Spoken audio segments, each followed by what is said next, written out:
किशोरी जी एक दिन दुबकाधाई खेल रही थी तो पीत पुष्पों का वन था, पीले पुष्पों का वन। उसमें जाकर के किशोरी जी खड़ी हो गई। संभवतः उस दिन ठाकुर जी नील वर्ण की पोशाक पहन के आए थे और किशोरी जी पीत वर्ण की पोशाक। सूर्य के प्रकाश से पीत पुष्पों के प्रकाश किशोरी जी पे पड़ने लगा और ऐसा प्रकाश पड़ा कि ठाकुर जी सामने खड़े हैं, फिर भी किशोरी जी उनको दिखी नहीं। वो पुष्प जैसी ही हो गई, उनका वर्ण वैसा ही हो गया। ठाकुर जी बोले मैं हूं ऐसा करूंगा, लेकिन ठाकुर जी ये भूल जाएं कि मैं तो सांवरा हूं, कितनों प्रकाश कर लो कारो कारो अलग ही दिखेंगे। किशोरी जी का स्वरूप ऐसा है, गौर वर्णा है, तप्त कांचन गौरांगी हैं। वो जिस स्थान पर जाती है वहां का रंग उनके ऊपर आ जाता है। ठाकुर जी तो गहरे रंग के, सांवरे रंग के, बेचारे जहां जहां वहीं पकड़ लिए जाएं। बस एक ही जगह है जहां ठाकुर जी पकड़े नहीं जा सकते, अमावस्या की रात्रि।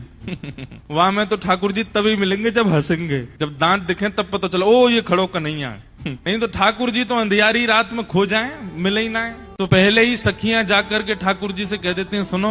बोले हाँ, पहली बात जीतने की अभिलाषा से तो खेलियो मत। सखियां पहले ही ठाकुर जी को कह देती हैं जीतोगे नहीं तुम। मतलब ठाकुर जी यदि दुबकेंगे तो किशोर सखियां उनको पहले ही पढ़ा के भेजती, ऐसे छुपना कि किशोरी जी को मिल जाओ, ऐसे मत दुबक जाना कि तुमको किशोरी जी ढूंढ ही नहीं पाए, उनको श्रम हो जाएगा। अगर किशोरी जी को श्रम हो गया तो फिर देख लियो लाला। ठाकुर जी पहले कहते हैं अच्छा ठीक है, मैं ऐसा दुबकूंगा किशोरी जी को मिल जाऊं। कई बार तो ठाकुर जी जहां किशोरी जी खड़ी खड़ी गिनती करें ना 1 2 3, वही पेड़ के पीछे ही खड़े आ जाए ताकि इनको मिल जाऊं मैं जल्दी। ये ज्यादा दूर में गई तो ललता विशाखा मुझे पकड़ लेंगी, तो पहले ही उनको सिखा देते हैं। बोले ज्यादा दूर मत दुबकियो। और दूसरी बात, जब तुम्हारो ढूंढवे को समय आवे तो किशोरी जी प्रत्यक्ष खड़ी है जाए, फिर भी अनदेखो कर दिए। बोले मुझे मिली ही नहीं है, मैंने देखी ही नहीं है। वैसे उनको पहले ही कह दिया जाता है कि आप हारने के लिए ही कुंज में आए हैं, जीतने की तो अभिलाषा रखना ही मत।